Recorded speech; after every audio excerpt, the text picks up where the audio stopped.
Buenas noches, bienvenidos a todos. Muchísimas gracias otra vez por llenar este espacio de las ruinas de San Nicolás.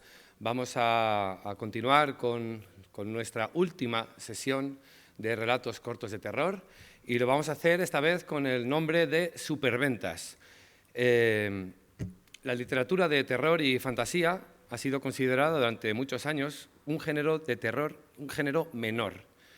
Y sigue siendo el refugio para que ellas nos regalen algunos de los relatos más terroríficos de todos los tiempos. Pero que no sea Superventas no siempre está ligado al reconocimiento. Y solo destacar que de los últimos 10 años, tan solo Louise Erdrich ha sido la única mujer en conseguir el premio Pulitzer de literatura, por ejemplo. El Nobel de Literatura, el Nobel, no mejora la estadística. Pues tan solo han sido 15 las escritoras galardonadas y ganadoras de este premio internacional por 103 escritores. Un salto que tendremos un salto que aún tardaremos mucho en poder compensar y que bien podría empezar esa andadura hoy con Joyce Carol, que es una eterna aspirante a ambos galardones y la maestra del terror, con la que finalizaremos esta semana de lecturas aquí en las ruinas de San Nicolás. Pero antes, detengámonos la mirada en nuestra reina del terror, la periodista y escritora Angela Carter. Su verdadero nombre fue Angela Olive Stalker, pero contrajo matrimonio con apenas 20 años y adoptó el apellido de su marido, incluso lo mantuvo después de divorciarse. Publicó su primera novela en 1966 titulada El baile de la sombra y al año siguiente la celebra La juguetería mágica, llevada al cine en el año 1987.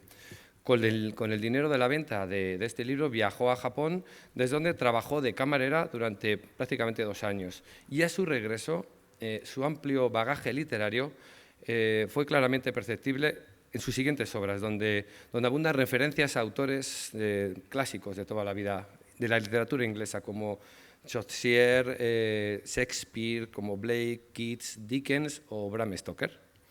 Es autora de El doctor Hoffman o La cámara sangrienta, que ha sido leída en ediciones anteriores aquí en las ruinas de San Nicolás. 2 de sus relatos han sido llevados al cine, La juguetería mágica y En compañía de lobos, que leeremos a continuación y que fue brillantemente dirigida por Neil Jordan, director que también fue de Entrevista con el vampiro.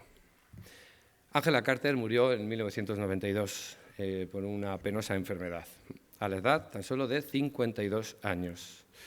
Pues bien, disfruten de esta reinterpretación del clásico cuento de Perrault y de los hermanos Grimm, de Caperucita Roja, con la voz de, hoy sí, por fin, de nuestra querida, admirada Lucía Santamaría, escritora y pionera también aquí en el Festival de las Ánimas. Recibid con un fuerte aplauso, por favor, a Lucía Santamaría.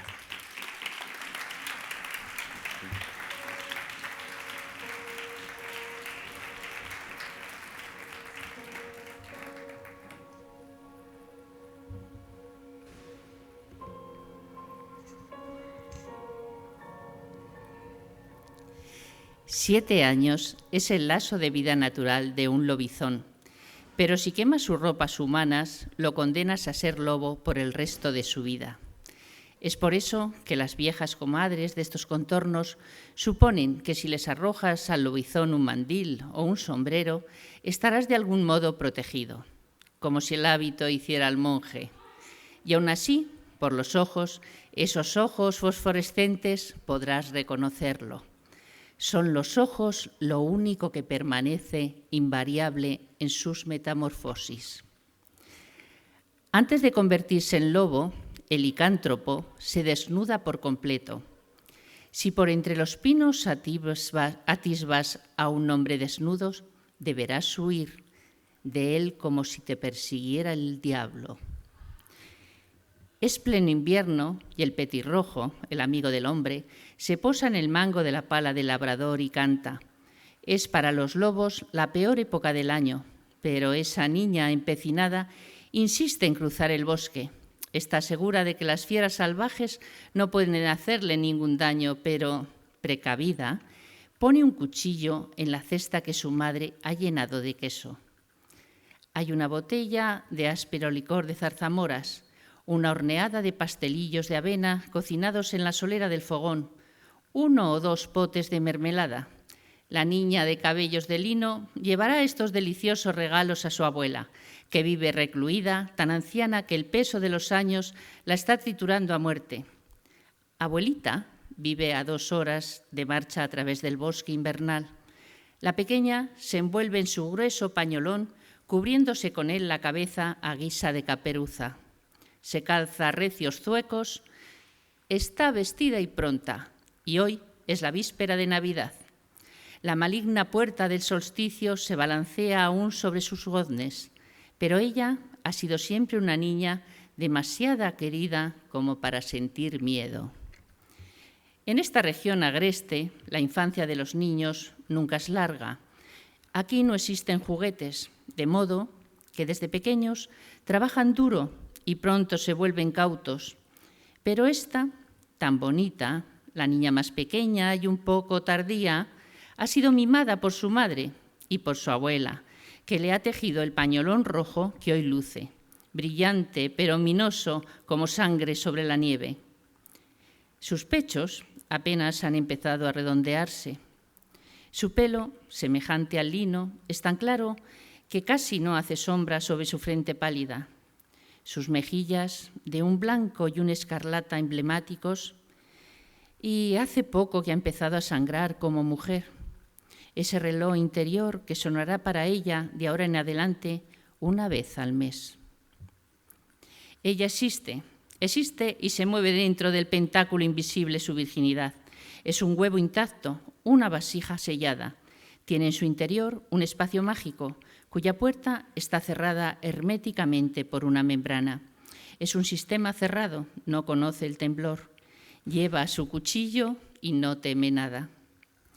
De haber estado su padre en casa, tal vez se lo hubiera prohibido, pero él está en el bosque cortando leña y su madre es incapaz de negarle nada. Como un par de quijadas, el bosque se ha cerrado sobre ella. Siempre hay algo que ver en la espesura, incluso en la plenitud del invierno. Los apiñados montículos de los pájaros que han sucumbido al letargo de la estación, amontonados en las ramas crujientes y demasiado melancólicos para cantar, las brillantes orlas de los hongos en invierno en los leprosos troncos de los árboles, las pisadas cuneiformes de los conejos y venados, las espinosas huellas de las aves, una liebre escuálida como una raja de tocino dejando una estela a través del sendero, donde la tenue luz del sol motea las ramas bermejas de los helechos del año que pasó. Cuando la niña oyó a lo lejos el aullido espeluznante de un lobo, su manita avezada saltó hasta el mango de su cuchillo, mas no vio rastro alguno de lobo ni de hombre desnudo. Oyó sí un castañeo entre los matorrales, y uno vestido de pies a cabeza saltó al sendero, muy joven ya puesto, con su casaca verde y su sombrero de ala ancha de cazador, y cargado de carcasas de aves silvestres. Al primer crujido de ramas, ella tuvo ya la mano en la empuñadura del cuchillo, pero él, al verla, se echó a reír, con destello de dientes blanquísimos, y la saludó con una cómica pero halagadora reverencia. Ella nunca había visto un hombre tan apuesto, no entre los rústicos botarates de su aldea natal, y así juntos continuaron camino en la creciente penumbra del atardecer. Pronto estaban riendo y bromeando como viejos amigos. Cuando él se ofreció a llevarle la cesta, la niña se la entregó, aunque su cuchillo estaba en ella, porque él le dijo que su rifle les protegería. Anochecía y de nuevo empezó a nevar. Ella empezó a sentir los primeros copos que se posaban en sus pestañas, pero solo les quedaba media milla de marcha. Y habría sin duda un fuego encendido, un té caliente y una bienvenida cálida para el intrépido cazador y para ella misma. El joven llevaba en su bolso un objeto curioso. Era una brújula. La niña miró la pequeña esfera de cristal en la palma de su mano y vio oscilar la aguja con una vaga extrañeza. Y le aseguró que esa brújula lo había guiado sano y salvo a través del bosque en su partida de caza, ya que la aguja siempre decía con perfecta exactitud dónde quedaba el norte. Ella no le creyó. Sabía que no debía desviarse del camino, pues si lo hacía, podía extraviarse en la espesura. Él se rió de ella una vez más. Rastros de saliva brillaban adheridos a sus dientes. Dijo que si él se desviaba del sendero y se adentraba en la espesura circundante, podía garantizarle que llegaría a la casa de la abuela un buen cuarto de hora antes que ella, buscando el rumbo a través del boscaje con la ayuda de su brújula. En tanto ella tomaba el camino más largo por el sendero zigzagueante. No te creo. Y además, ¿no tienes miedo a los lobos? Él golpeó la reluciente culata de su rifle y sonrió. ¿Es una apuesta?, le preguntó. ¿Quieres que apostemos algo?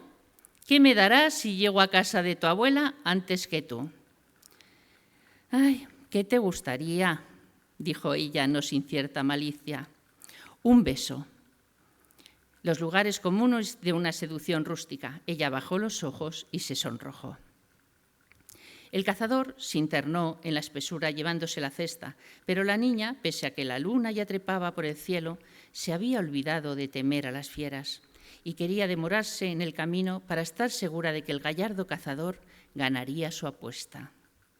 La casa de la abuela se alzaba solitaria, un poco apartada del poblado. La nieve recién caída burbujeaba en remolinos en la huerta y el joven se acercó con pasos cautelosos a la puerta, como si no quisiera mojarse los pies, balanceando su morral de caza y la cesta de la niña, mientras tatareaba por lo bajo una canción. Hay un leve rastro de sangre en su barbilla. Ha estado mordisqueando sus presas. Golpeó a la puerta con los nudillos. ¡Tac, tac! Vieja y frágil, abuelita ha sucumbido ya 3/4 partes a la mortalidad que el dolor de sus huesos le promete y está casi pronta a sucumbir por completo. Hace una hora un muchacho ha venido de la aldea para encenderle el fuego de la noche y la cocina crepita con llamas inquietas. Su Biblia la acompaña en una anciana piadosa. Está recostada contra varias almohadas, en una cama embutida en la pared, a la usanza campesina, envuelta en la manta de retazos que ella misma confeccionó antes de casarse. Hace ya más años que los que quisiera recordar. 2 perros cocker de porcelana con manchas bermejas en el cuerpo y hocicos negros están sentados a cada lado del hogar. Hay una alfombrilla brillante tejida con trapos viejos sobre las tejas acanaladas. El tic-tac del reloj de pie marca el desgaste de las horas de su vida. Una vida regalada ahuyenta a los lobos. Con sus nudillos velludos vuelve a llamar a la puerta. ¡Tac, tac! «¿Tu nietecita?», ha entonado imitando una voz de soprano. «Levanta la aldaba y entra, mi queridita». Se lo reconoce por sus ojos, los ojos de una bestia carnicera, ojos nocturnales, devastadores, rojos como una herida. Ya puedes arrojarle tu Biblia y luego tu mandil, abuelita. Tú creerás que esta era una profilaxis segura contra esta plaga invernal. Ahora apela a Cristo y a su madre y a todos los ángeles del cielo para que te protejan, pero de nada habrá de servirte. Su hocico bestial es filoso como un cuchillo. Él deja caer sobre la mesa de su dorada carga de roídos faisanes y también la cesta de tu niña queridita. ¡Oh, Dios! ¿Qué le has hecho a ella? Fuera el disfraz, esta chaqueta de lienzo de los colores del bosque, el sombrero con la pluma ensartada en la cinta, el pelo enmarañado le cae en guedeja sobre la camisa blanca y ella puede ver el bullir de los piojos. En el hogar los leños se agitan y sisean con la oscuridad enredada en insurta melena. La noche y el bosque ha entrado en la cocina. Él se quita la camisa, su piel tiene el color y la textura del pergamino. Una franja erizada de pelo corre de arriba abajo su vientre.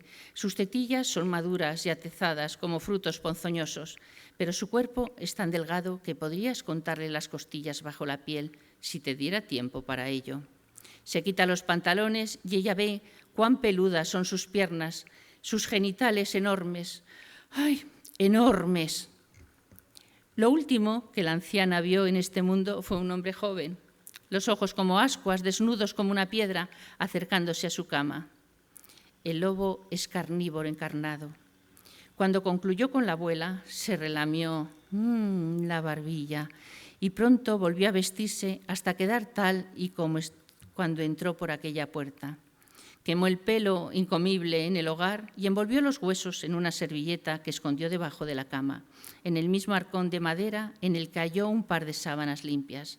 Las tendió cuidadosamente sobre la cama en reemplazo de las delatadoras manchadas de sangre que amontonó en la cesta de la ropa sucia. Esponjó las almohadas y sacudió la manta.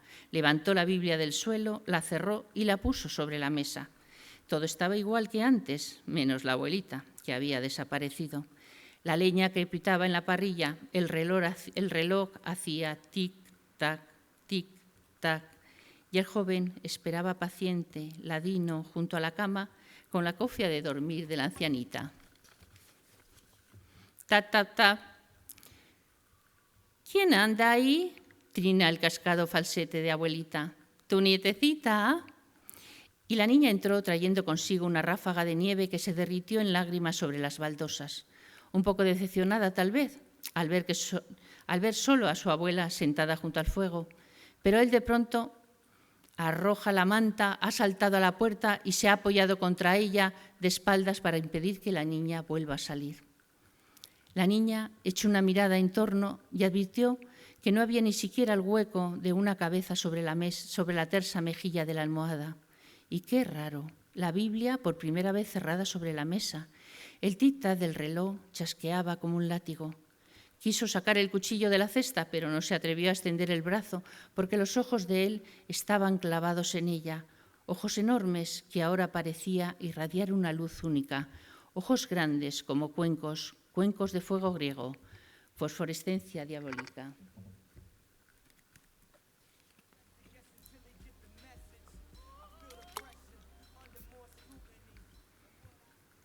¿Qué ojos tan grandes tienes para mirarte mejor? Ni rastros de la anciana, excepto un mechón de pelo adherido a la corteza de un trozo de leña sin quemar. Al verlo, la niña supo que corría peligro de muerte. ¿Dónde está mi abuela? Aquí no hay nadie más que nosotros dos, mi adorada. De pronto, un inmenso aullido se elevó en torno de ellos, cercano, muy cercano, tan cercano como la huerta. El aullido de una muchedumbre de lobos. Ella sabía que los peores lobos son peludos por dentro y tembló. Pese al pañolón escarlata que se ciñó un poco más alrededor del cuerpo, como si pudiera protegerla, aunque era tan rojo como la sangre que ella habría de derramar. ¿Quiénes han venido a cantarnos villancicos?, preguntó. Son las voces de mis hermanos, querida. Adoro la compañía de los lobos. Asómate a la ventana y los verás. La nieve había obstruido la mirilla y ella la abrió para escudriñar el jardín. Era una noche blanca de luna y de nieve. La borrasca se arremolinaba en torno a las fieras grises, esmirriadas que, sentadas sobre sus ancas en medio de las hileras de coles de invierno, apuntaban sus afilados hocicos a la luna y aullaban como si se les fuera a partir el corazón. 10 lobos, 20 lobos, tantos lobos que ella no podía contarlos, aullando a coro, como enloquecidos o desesperados. Sus ojos reflejaban la luz de la cocina y centelleaban como centenares de bujías. «Hace mucho frío, pobrecitos», dijo ella. «No me extraña que aúllen de este modo». Cerró la ventana al lamento de los lobos, se quitó el pañolón escarlata del color de las amapolas, el color de los sacrificios, el color de sus menstruaciones, y puesto que nada le servía su miedo, cesó de tener miedo. ¿Qué haré con mi pañolón? Échalo al fuego, amada mía, ya no lo necesitarás. Ella envolvió el pañolón y lo arrojó a las llamas. Al instante lo consumieron. Se sacó la blusa por encima de la cabeza, sus senos pequeños rutilaron como si la nieve hubiera invadido la habitación. ¿Qué haré con mi blusa? También al fuego. La fina muselina salió volando como un pájaro mágico en llamaradas por la chimenea y ella ahora se quitó la falda. Las medias de lana, los zuecos y también el fuego fueron a parar y desaparecieron para siempre. La luz de las llamas se reflejaba en ella y a través de los contornos de su piel solo la vestía ahora su intacto tegumento de carne. Así, incandescente, desnuda, se peinó el pelo con los dedos. Su pelo parecía blanco, blanco como la nieve de afuera. De pronto se encaminó hacia el hombre de los ojos color sangre, con la desordenada cabellera pululante de piojos, se irguió en puntas de pie y le desabrochó el cuello de la camisa. ¡Ay, qué brazos tan grandes tienes! Para abrazarte mejor. Y cuando por propia voluntad le dio el beso que le debía, todos los lobos del mundo aullaron un himno nupcial del otro lado de la ventana. ¡Qué dientes tan grandes! Advirtió que las mandíbulas de él empezaban a salivar y la estancia se inundó del clamor del liebestol de la selva. Pero la astuta niña ni se arredró siquiera al oír la respuesta. Para comerte mejor. La niña rompió a reír. Sabía que ella no era comida para nadie. Se le rió en la cara, le arrancó la camisa de un tirón y la echó al fuego, en la ardiente estela de la ropa que ella misma se quitara. Las llamas danzaron como almas en pena en la noche de Walpurgis y los viejos huesos debajo de la cama empezaron a castañear, pero ella no les prestó atención. Carnívoro encarnado, solo la carne inmaculada lo apacigua. Ella apoyará sobre su regazo la terrible cabeza, le quitará los piojos del pellejo y se los pondrá quizás en la boca y los comerá como él se lo ordene, tal como lo haría en una ceremonia nupcial salvaje. Cesará la borrasca. Y la borrasca ha cesado, dejando las montañas tan azorosamente cubiertas de nieve como si una ciega hubiese arrojado sobre ellas una sábana.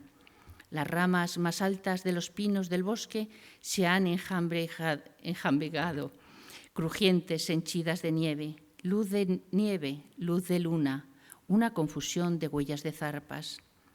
Todo silencio, todo quietud. Medianoche y el reloj da la hora. Es el día de Navidad. El natalicio de los licántropos. La puerta del solsticio está abierta de par en par. Dejad que todos se hundan. Mirad, ella duerme, dulce y profundamente, en la cama de abuelita, entre las zarpas del tierno lobo.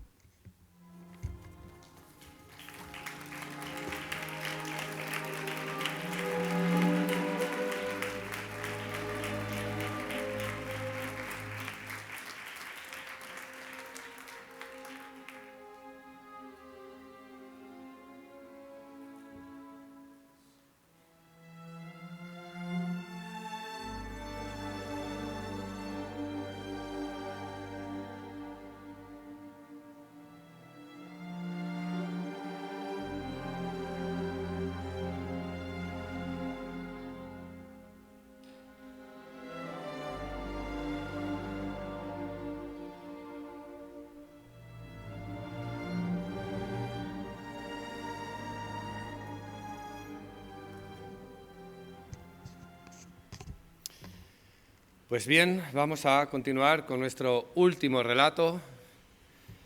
En esta ocasión vamos a hablar de un relato de una escritora norteamericana, de Joyce Carol, que se licenció en Lengua y Literatura Inglesa en la Universidad de Syracuse, consiguiendo más tarde el doctorado en la de Rice y además tuvo un máster en la de Wisconsin. Joyce publicó su primera novela en 1964 y fue profesora de la Universidad también de Detroit. Marchó a Canadá, en donde también fue profesora en la de Windsor, es todo un viaje, esta mujer, en Ontario. Y allí fundó junto a su marido, también profesor universitario, una editorial. En 1978, Joyce Carol regresó a Estados Unidos ejerciendo como profesora de escritura creativa en la de Princeton en 1970. Y a partir de ahí obtuvo el National Book Award y es miembro actual de la Academia Americana de las Artes y las Letras. Después de esta presentación, deciros que es autora de cuentos, de relatos cortos, de teatro, ensayos, poemas, libros juveniles e infantiles y especialmente novelas, algunas de las cuales las ha firmado con seudónimos, como Rosamund Smith y Loran Kelly. De entre su obra habría que destacar títulos como ¿Qué fue de los Mulvaney?, Monstruos de ojos verdes, La hija del sepulturero, Bestias o Una hermosa doncella, entre otros. Su nombre ha sido propuesto en varias ocasiones para el Nobel de Literatura y también llegó a ser finalista del Pulitzer en 1992 por su obra Agua Negra, pero decían que no tenía la calidad suficiente. Eso decían, eso dicen, eso dicen. El Señor de las Muñecas, obra con la que finalizamos estas mágicas sesiones de lecturas de mujeres escritoras aquí en las ruinas de San Nicolás, es todo un despliegue de recursos que nos obliga a repensar los límites del género de terror. Y si a uno de los mejores relatos, como es este que vamos a leer, de una de las mejores escritoras del género, le unimos una de nuestras mejores voces, el éxito y el cierre de estas veladas pues no puede ser mejor. Hoy, El Señor de las Muñecas, de Joyce Carol, será leído e interpretado por Susana Gómez, quien nos acompaña ininterrumpidamente desde que empezamos esta locura de los relatos aquí en las ruinas de San Nicolás, a la que pedimos que por favor no nos abandone, porque sin ella no tenemos relatos. Por favor, recibid con un fuerte aplauso a Susana Gómez.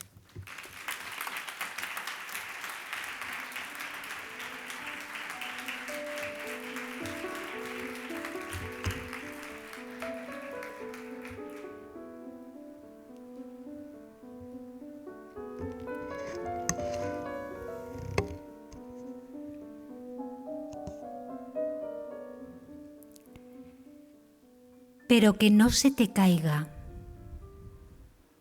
Así de solemne habló mi prima Amy, y así de solemne me ofreció su adorada muñeca. Era un bebé con ropa de bebé, una camisetita estampada con patitos rosa y en los piececitos de bebé patuquitos rosa y un pañal blanco con un imperdible plateado. Un bebé de juguete suave, carnoso, con plácida cara de bebé, dedos de bebé maleables y carnosos bracitos y piernecitas de bebé que podían manipularse hasta cierto punto. El pelo de bebé era fino y rubio y rizado, y los ojos de bebé eran esferas azul grisáceo que se abrían y cerraban cuando movías la muñeca, hacia atrás o hacia adelante. Ver un bebé de cerca produce un hormigueo de miedo porque te parece que puede hacerse daño. Y eso me pasó con Emily, aunque no era más que una muñeca. Mi prima Amy tenía 3 años, 11 meses más pequeña que yo. En nuestra familia los cumpleaños son acontecimientos importantes, decían nuestros padres. Era la hija de la hermana pequeña de mi madre, mi tía Jill, así que Amy era mi prima. A veces me daba un poco de envidia. Amy sabía hablar mejor que yo y los adultos se maravillaban de su destreza con las palabras, lo que me hacía sentir mal, porque de mi destreza no se maravillaba nadie. Amy era una niña menuda, más bajita que yo, en conjunto más pequeña que yo. Era extraño.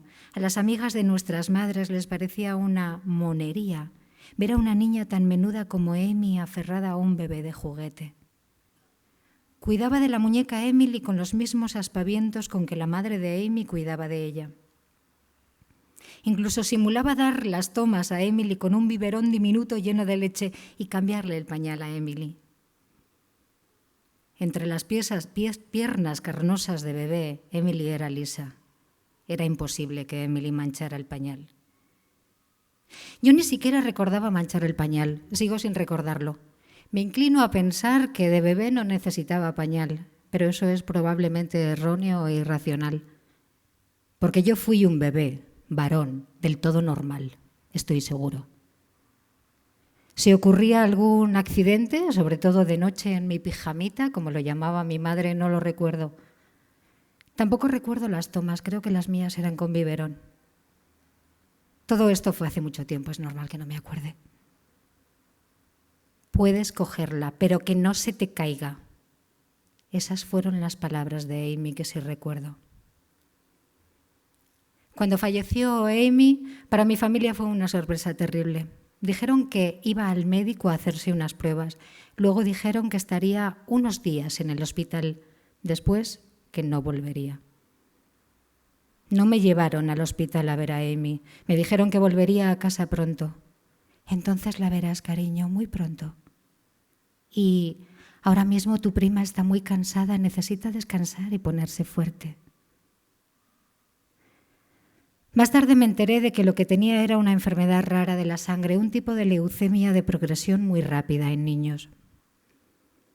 Cuando dijeron que Amy no volvería a casa, no dije nada. No hice preguntas, no lloré.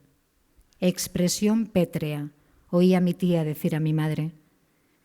Me pregunté si eso sería algo bueno o malo, porque la gente te dejaba en paz. Si llorabas, intentaban consolarte, pero si tenías expresión pétrea, te dejaban en paz. Entonces fue cuando robé la muñeca a Emily del cuarto de Amy. Íbamos mucho a casa de mi tía y un día, mientras mi madre y ella lloraban juntas, fui a la habitación de Amy y cogí a Emily de la cama de mi prima. Entonces no pensé que mis padres supieran que me había metido a Emily debajo de la chaqueta y que me la había llevado a casa. No me dijeron nada, no me castigaron. Durante mucho tiempo no se habló de otra cosa que no fuera Amy. Si estabas en una habitación y los adultos estaban hablando en voz baja, se callaban enseguida, te miraban y decían, «Hola, Robbie». Yo era demasiado joven para pensar en si una enfermedad tan rara podía ser genética, es decir, que una generación la pasara a la siguiente por la sangre. Cuando estaba solo con Emily llorábamos porque echábamos de menos a Amy. Yo no lloraba porque Amy estuviera muerta, solo porque no estaba. Pero tenía su bebé de juguete. Me acurrucaba con Emily en la cama y eso me hacía sentir mejor, un poquito. Cuando cumplí 5 años, Emily desapareció de mi habitación. Corrí a buscar a mi madre llorando. Le pregunté dónde estaba Emily, porque lo de la muñeca ya no era ningún secreto. Mi madre me dijo que a mi padre no le parecía buena idea que jugara con muñecas a mi edad. «Las muñecas son para niñas», dijo mi madre, «no para niños. Papá ha pensado que era mejor quitártela antes de que te encariñaras demasiado». Mi madre hablaba con culpabilidad y había dulzura en su voz, pero nada de lo que le dije la hizo cambiar de opinión. Mi padre se lo había prohibido. «Ha dicho que ya te había consentido bastante y que la culpa es mía». En sustitución de Emily, que era tan dulce y plácida y olía a goma espuma, me compraron un juguete de acción, un robot soldado marine que venía armado y se movía hacia adelante impulsado por una pila. No se lo perdonaría nunca a ninguno de los dos, decidí, pero en particular nunca se lo perdonaría a él. La primera de las muñecas encontradas fue Mariska. «Cógela, pero que no se te caiga». Mi amigo habló en voz baja, apremiante, mirando a su alrededor para comprobar que no nos veía nadie. Yo había ido y vuelto andando al colegio muchas veces en lugar de coger el autobús donde iban chicos mayores que me insultaban. La casa de mi familia estaba al final de Prospect Hill, sobre la ciudad, con vistas al río, que a menudo estaba ceñido de bruma. La calle era Catamount y había un sendero estrecho con cercas de madera que empezaban a pudrirse, cubos y pilas de basura. Mi amigo decía, «No mires nunca a los ojos, así ellos tampoco te ven a ti». Nadie me vio nunca, porque me movía deprisa y con sigilo, y si me veían de lejos no veían más que a un chico con la cara borrosa. Mi amigo era muy alto, más alto que mi padre. Yo nunca había mirado directamente a mi amigo, que me lo tenía prohibido, pero intuía que sus facciones eran astutas como las de un zorro y que su manera de moverse era ágil como la de un zorro. «Cógela, no hay nadie mirando». Mariska era una preciosa muñeca de porcelana muy distinta de Emily. Mariska tenía piel de porcelana color crema y 2 manchas de colorete en las mejillas. Vestía el dímel típico de una campesina de Europa del Este. Blusa blanca, falda de vuelo y delantal, medias de algodón blancas y botas. Llevaba el pelo rubio recogido en 2 trenzas y tenía una boca como de un capullo de rosa y ojos azules con espesas pestañas rubias. Se hacía raro tocar la piel de Mariska, una piel de porcelana dura y rígida excepto en las partes donde estaba resquebrajada.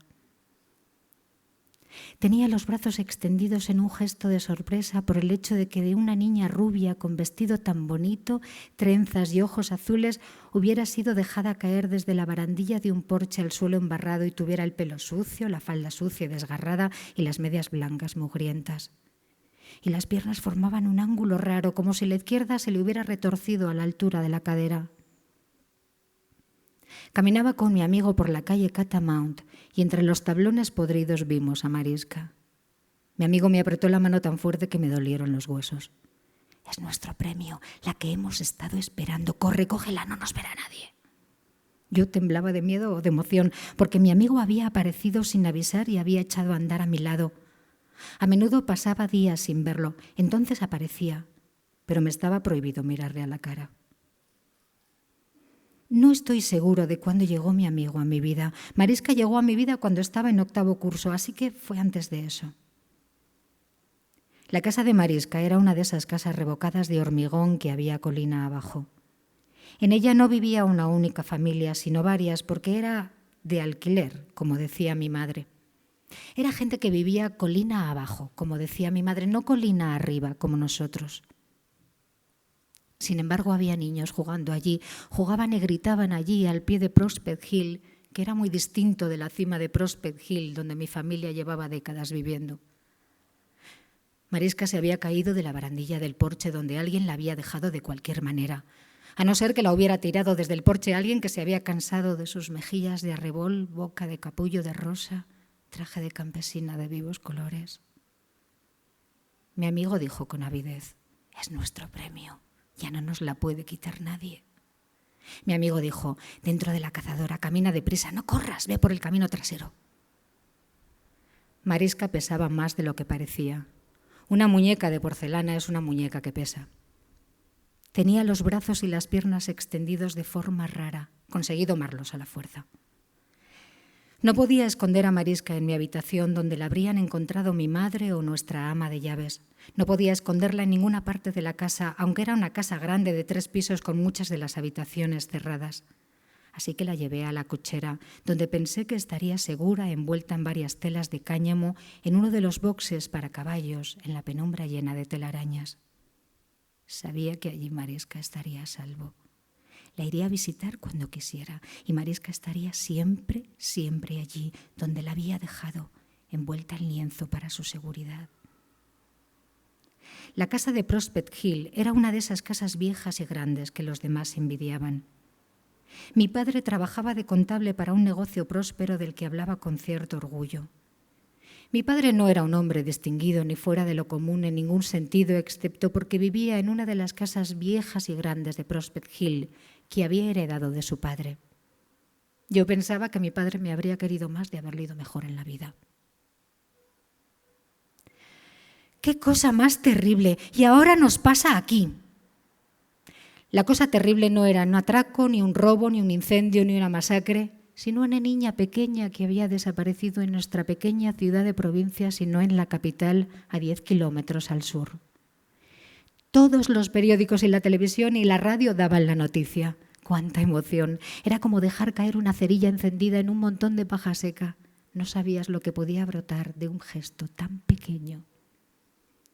En el colegio convocaron una asamblea e hicieron declaraciones. La niñita desaparecida estaba en 4º curso y vivía en la calle Catamount. Y nos advirtieron de que no debíamos hablar con desconocidos y si alguno nos abordaba debíamos echar a correr lo más rápido que pudiéramos y avisar a nuestros padres o profesores. Durante días hubo noticias de la niña desaparecida. Después perdieron intensidad. Después cesaron. Una vez una niña desaparece, ya no vuelve.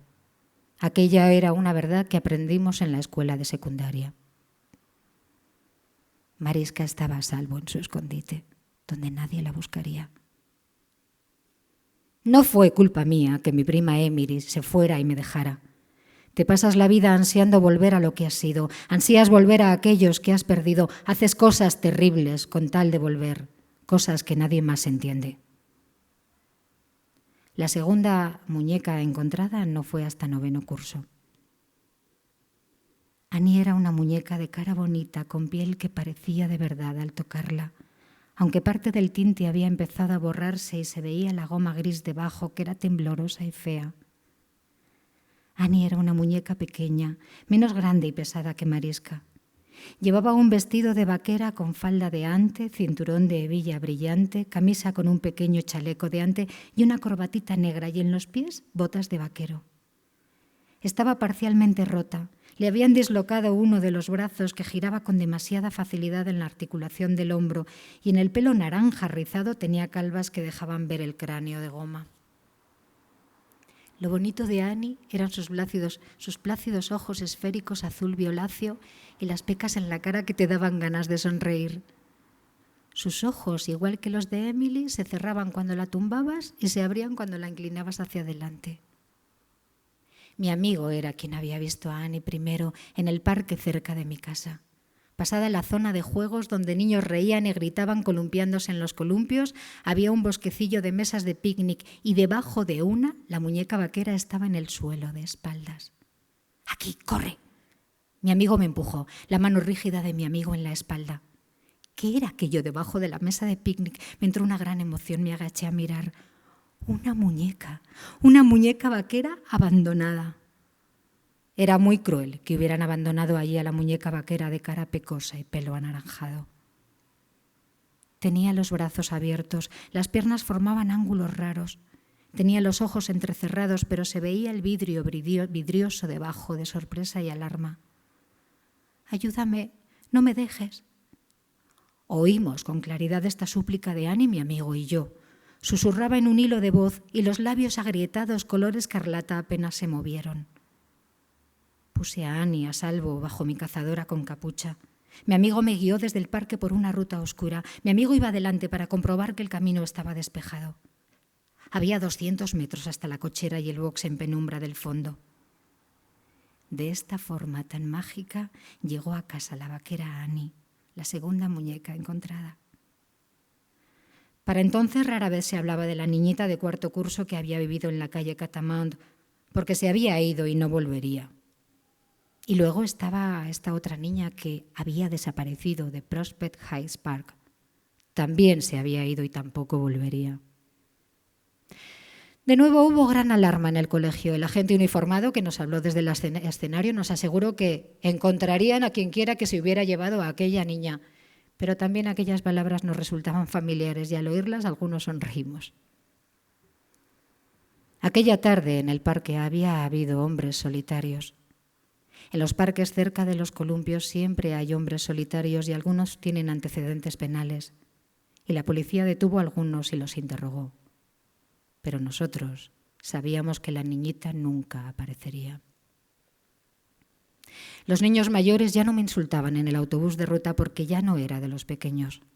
Los ojos me ardían con un odio tal que habían aprendido a evitarme. Aprendí que para ser respetado tenías que ser frío como el hielo y callado. O eso o temerario. No podías mostrar debilidad. Si eras simpático, terminabas siendo tierra bajo las botas de los fuertes, igual que un escarabajo. Pero ahora había llegado a mi vida la segunda de las muñecas encontradas. Me daba igual lo que pensaran de mí aquellos chicos o nadie, excepto mi amigo. La segunda de las muñecas encontradas cuando yo tenía 14 años. No enseguida, porque mi amigo me aconsejó que no fuera temerario, no enseguida, pero antes de 2 años llegó a mi vida la tercera de las muñecas encontradas. Luego, al cabo de 11 meses, una cuarta muñeca encontrada. No eran muñecas del lugar, eran muñecas descubiertas a kilómetros de Prospect Hill, en otras localidades, porque ahora tenía carné de conducir, me dejaban usar el coche de mi madre.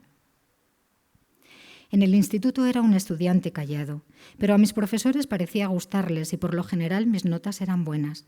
En casa era callado de una manera que enfurecía a mi padre porque me encontraba huraño, rebelde. Tenía la costumbre de gruñir en vez de hablar o de hablar entre dientes. Tenía la costumbre de no mirar a ningún adulto, incluidos mis padres, porque me resultaba más fácil. Mi amigo no quería que lo mirara. Mi amigo comprendía el esfuerzo que requiere mirar así. A una muñeca puedes mirarla a los ojos sin temor a que te lea el alma de forma hostil para ti, pero no puedes cometer la imprudencia de mirar a nadie más así. Y esto enfurecía a mi padre, que le rehuyera la mirada. Decía que era irrespetuoso. Mi padre dijo: «Le voy a mandar al ejército en lugar de a la universidad. Allí lo enderezarán». Mi madre suplicó: A Robbie tendría que verlo un terapeuta. Ya te lo he dicho, por favor, déjame llevarlo a un terapeuta. Así que el día que cumplí 18 años tenía una cita con la doctora G, una psicoterapeuta especializada en adolescentes atormentados. Me senté en una silla frente a la doctora G, presa del miedo y de antipatía, sin mirarla a los ojos, con la vista obstinadamente fija en el suelo a sus pies. El despacho de la doctora G estaba poco amueblado. La señora G no se sentó detrás de una mesa, sino en una silla de aspecto cómodo, de manera que le veía las piernas, que eran las piernas de una mujer robusta de mediana edad, y pensé que prefería con mucho mi instituto, donde los profesores se sentaban detrás de mesas, de forma que les veía sobre todo la mitad superior del cuerpo y no las piernas. De esa manera era fácil pensar en ellos como muñecotas desgarbadas con la mandíbula en continuo movimiento. La doctora G me pidió que me sentara frente a ella. Sabía que tenía que estar alerta.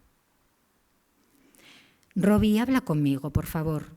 Me dice tu madre que sacas muy buenas notas. Es evidente que no tienes problemas de comunicación en el instituto, pero que en casa... Cuanto más amable se mostraba la mujer, menos me fiaba de ella.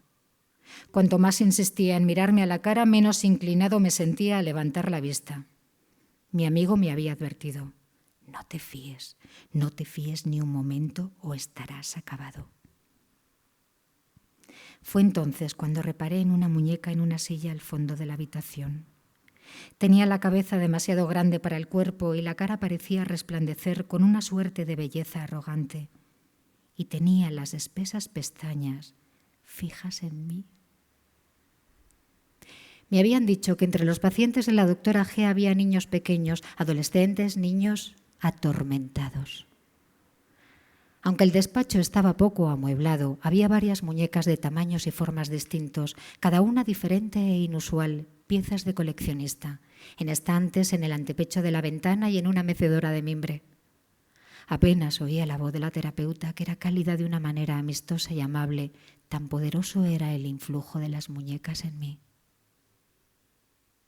¿Te gusta mi muñeca de Dresde antigua? Es de 1841 y bastante bien conservada. Está hecha de madera con la cara pintada, los colores están casi intactos. Era evidente que la doctora G esperaba hacerme reaccionar con esta información, pero seguí callado con el ceño fruncido. No pensaba sonreír ni hacer una pregunta cortés pero estúpida. Siendo un niño, no podía esperarse de mí que me gustaran las muñecas. Miré la muñeca que me miraba con sus ojos esféricos que me recordaban a Emily, y en esos ojos vi un atisbo sutil de familiaridad. Fue emocionante. La muñeca de Dresde parecía conocerme. Debido a la presencia de la terapeuta, sin embargo, la muñeca de Dresde no me tenía el más mínimo miedo. Era una muñeca preciosa, aunque estaba hecha de madera y no se parecía a ninguna de mis muñecas encontradas. Algunos de mis pacientes jóvenes prefieren hablar con una muñeca que conmigo, dijo la doctora G. Pero supongo que no es tu caso, Robbie. Dije no con la cabeza. No era el caso de Robbie. Aunque la doctora G tenía el despacho poco amueblado y ella vestía ropa de tonos terrosos y sin forma que no despertaba emoción alguna, aquellas piezas de coleccionista sugerían otro lado, más complejo y secreto, de la doctora G. Dime por qué te resulta tan difícil hablar con tus padres, Robbie. Tu madre dice... Porque no hay nada que decir. Porque la vida real está en otra parte, donde nadie puede seguirme. No me gustaban muchas personas. En especial no me gustaban los adultos que querían ayudarme. Pero quería ayudar a la doctora G a hacer un diagnóstico de lo que me pasaba para que mis padres se conformaran y me dejaran en paz. Sin embargo, no se me ocurría cómo ayudarla. No podía contarle mis secretos más íntimos. Me moría de ganas de ver de cerca la muñeca de Dresde con la cara pintada. Me moría de ganas de llevarme a casa la muñeca de Dresde. En total vería a la doctora G unas 12 veces en el curso de 5 o 6 meses. No fui un buen paciente, creo. Nunca me abrí a la doctora G. En ningún momento durante las visitas le conté nada que fuera importante. pero me hipnotizaba la muñeca de Dresde, que no dejaba de mirarme durante los 50 minutos que duraba la sesión. La muñeca de Dresde no me tenía miedo porque se sentía protegida por la doctora G, que jamás salía del despacho y jamás nos dejaba a solas. No puedes tocarme. A mí no. Soy suya. No me has encontrado. He estado siempre aquí y aquí seguiré cuando tú no estés. Es una muñeca, pensé, algo hecho de madera. No podía ser una muñeca encontrada porque nunca podría tocarla. Nunca podría llevármela a la cochera para que estuviera a salvo con sus hermanas, las otras muñecas. ¿Estás preocupado por algo, Robbie? ¿Es algo de esta habitación? Dije no con la cabeza. ¿Estarías más cómodo si nos fuéramos a otra habitación? Dije no con la cabeza. Entonces, en nuestra siguiente sesión, que fue la última vez que nos vimos, comprobé conmocionado que se habían llevado a la muñeca de Dresde. No dije nada, claro. Mi cara adoptó su expresión pétrea. ¿Crees que así estarás más cómodo, Robbie? La doctora G hablaba con suavidad, quería sonsacarme. Entonces odié a aquella hembra fea y torpe que había intuido el influjo de la muñeca de Dresde en mí. Solo ella, entre todas las personas del mundo, podía adivinar mi fascinación por las muñecas encontradas. La odié y la temí. Temí perder de pronto el control, empezar a gritarle, a exigirle ver de nuevo la muñeca de Dresde o echarme a llorar, confesarle que había robado las muñecas encontradas que estaban escondidas en las cocheras. Es horrible la sensación de que puedes derrumbarte, balbucir una confesión de la que luego no te puedes desdecir. Así que no hablé. Se me cerró la garganta. La doctora G hizo sus irritantes y falsamente amistosas preguntitas y sugirió que, si no me sentía capaz de hablar con ella, pusiera mis pensamientos por escrito. Acepté la libreta, escribí adiós y se la devolví. Al terminar el instituto decidí diferir la universidad. A mis profesores y al orientador del instituto esta decisión los dejó perplejos, pero mi madre lo entendió hasta cierto punto, porque mi padre se había ido de Prospect Hill y cabe pensar que un hijo preocupado no dejaría a su madre sola en una casa tan grande en un momento así. Pero yo sabía que no podía dejar a mis muñecas encontradas. No podía arriesgarme a que las encontraran desconocidos. La posibilidad de que descubrieran mis muñecas encontradas era demasiado horrible para considerarla siquiera. A menudo, cuando no podía dormir, cogía la linterna e iba a la cochera. A la luz de la luna, la cochera parecía flotar como un buque fantasma en un mar oscuro y reinaba el silencio a excepción de los gritos de las aves nocturnas y, en verano, el escándalo de los insectos nocturnos zumbando y murmurando como pensamientos maliciosos. Las muñecas encontradas descansaban en sus cunas hechas de aglomerado y paja. Estaban cerca las unas de las otras como hermanas, aunque cada muñeca era muy diferente de las demás y tenía razones para considerarse la más hermosa. Mariska, Annie, Valerie, Evangeline, Barbie. Barbie era de esa raza de mala reputación, las muñecas Barbie. En este caso, Barbie novia, porque aquella muñeca rubia angelical llevaba un vestido largo de seda blanca que brillaba y temblaba cuando la cogía y un velo de encaje en su cabeza perfecta. No tenía cuerpo de niña, sino de una mujer madura en miniatura, con pechos pronunciados, ceñidos por el canochú del vestido de novia, una cintura ridículamente estrecha y caderas bien proporcionadas. Mi amigo había comentado: «Una de estas te servirá. Vamos a darle una oportunidad a Barbie».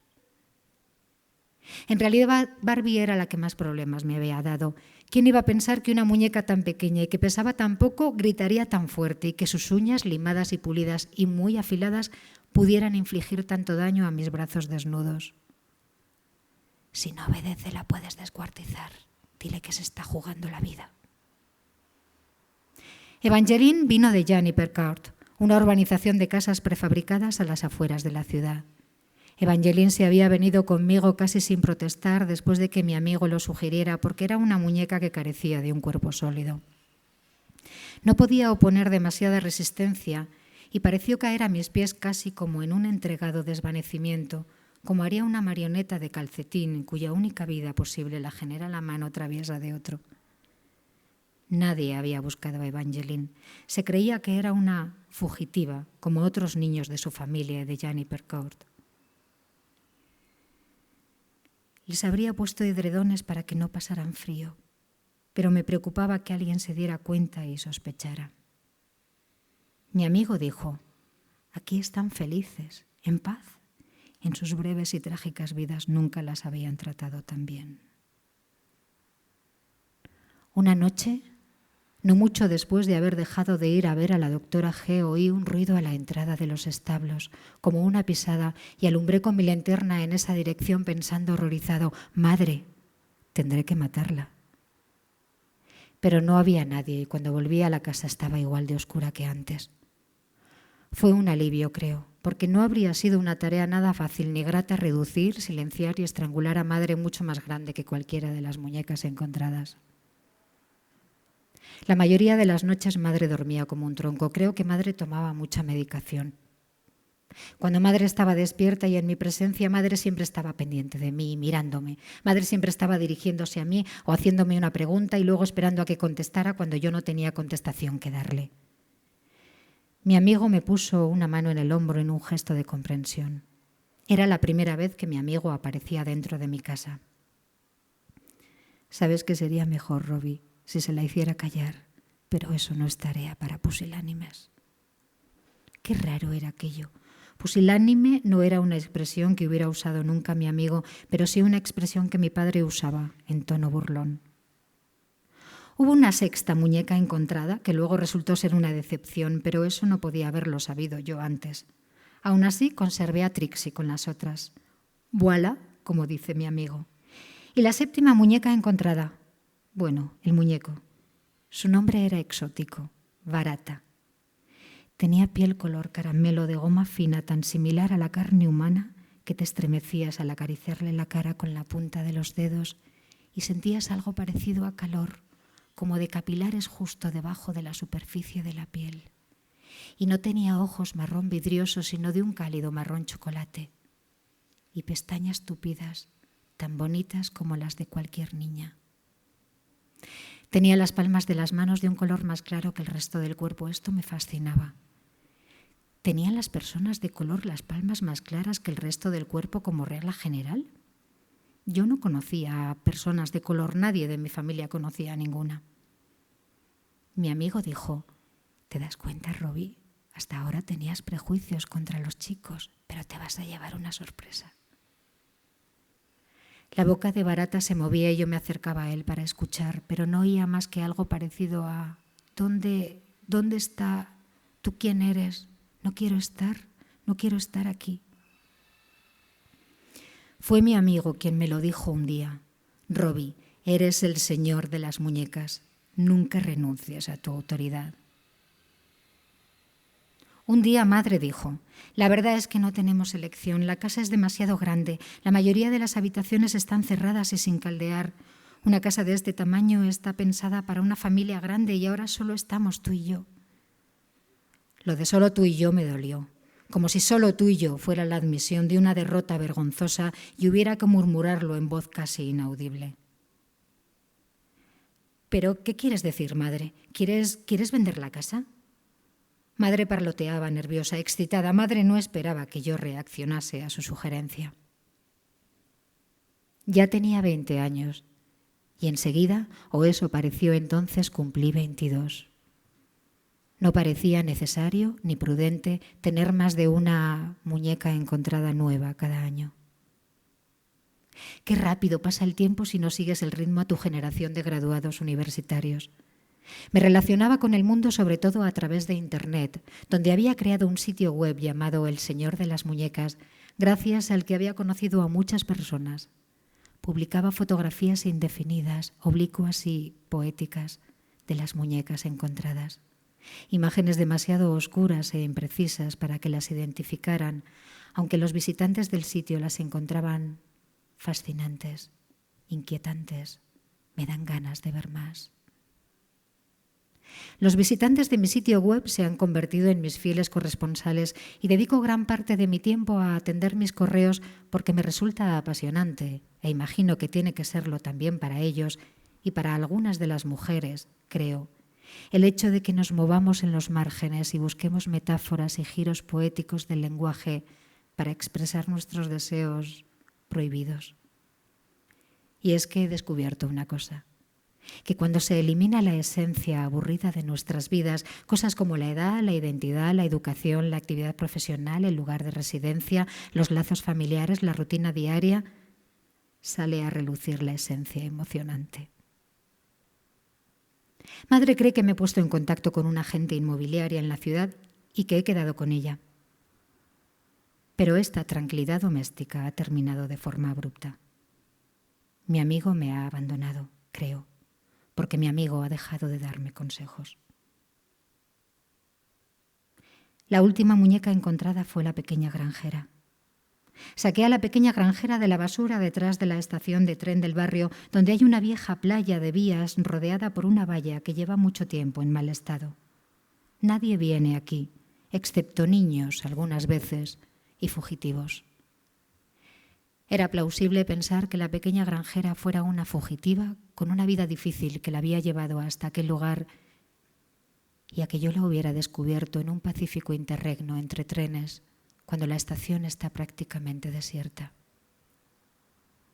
Íbamos a jugar a los secuestradores, decidí, porque la pequeña granjera tenía un cuerpo muy blando y no me supuso esfuerzo alguno levantarla, doblarla y esconderla dentro de mi cazadora con capucha.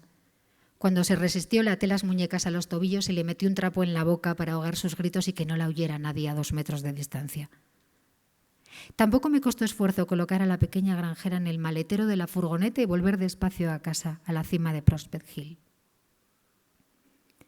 Decidí que empezaría a sacar fotografías de la pequeña granjera esa misma noche para llevar de ella un registro más cuidadoso que con las otras, antes de que las inevitables incursiones del tiempo y la descomposición y el deterioro intervinieran. Mi experiencia era que las fotos con flash eran particularmente efectivas en esas circunstancias, más poéticas y artísticas que las fotografías tomadas de día, incluso en el interior en penumbra del establo. «Robbie, ¿eres tú? ¿Qué haces aquí, Robbie? ¿Qué estás haciendo?» Estaba tan absorto, acuclillado sobre la pequeña granjera, que no había oído a madre acercarse a la parte de atrás de la cochera. Demasiado tarde vi el haz de su linterna que tanteaba la oscuridad desplazarse sobre mí y sobre la hilera de muñecas encontradas que para entonces ocupaban casi todo el suelo del box. «Robbie, ¿qué es?» En la luz despiadada de la linterna de madre, las muñecas encontradas parecían pequeños esqueletos con andrajos y mechones de pelo en los cráneos maltrechos. Las caras eran calaveras con sonrisas tétricas y cuencas vacías, los brazos escuálidos abiertos como para dar un abrazo. Era la luz despiadada de madre, no la luz del señor de las muñecas. Me apresuré a coger la linterna de la mano temblorosa de madre. Me apresuré a tranquilizarla, diciéndole que eran esculturas que había hecho, pero que no quería enseñar a nadie. ¿Esculturas? ¿Aquí? Se lo explicaría, dije. Pero primero cerraría la puerta de la calle.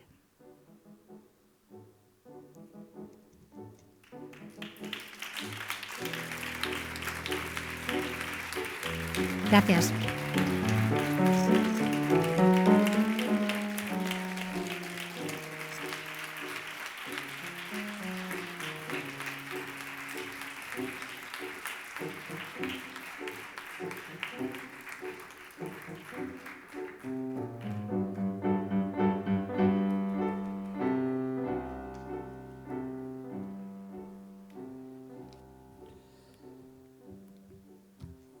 Bueno, pues esto se ha terminado ya. Mirad, cuando empezamos a diseñar este espacio, que ahora ya es indispensable dentro de la programación del festival, ni en nuestros mejores sueños pues podríamos haber contemplado formar parte, junto con todos vosotros y vosotras, de este universo de descubrimientos literarios, tanto al calor de las estufas y a la luz de las velas en este espacio tan mágico, ¿no? En esta iglesia del siglo XII aquí en el casco viejo de la ciudad de Soria. Hoy concluye otra edición más de relatos cortos de fantasía y terror aquí en San Nicolás, y lo hacemos con tristeza, lógicamente, pero también conocedores de que nos queda un largo año para volvernos a encontrar en este espacio, pero también lo hacemos sin tiempo para descansar, porque a partir de mañana y hasta la próxima edición del año que viene vamos a volver a ser ratones de biblioteca, vamos a escarbar en los rincones más oscuros de la literatura de terror para intentar encontrar pues, los mejores relatos que puedan ser leídos y así disfrutar de ellos en este ambiente tan mágico, como os decía. Nada nos haría más felices que pudierais estar el año que viene con nosotros y compartirlos. Así que nada, todas estas emociones que hemos vivido este año las vamos a dejar a un lado, a recordarlas. Y en nombre del Festival de las Ánimas, en nombre de todos aquellos que han hecho posible que una sesión más estemos aquí, os damos las gracias. Os damos las gracias a todos y os decimos au revoir hasta el año que viene y muchísimas gracias a todos. Gracias.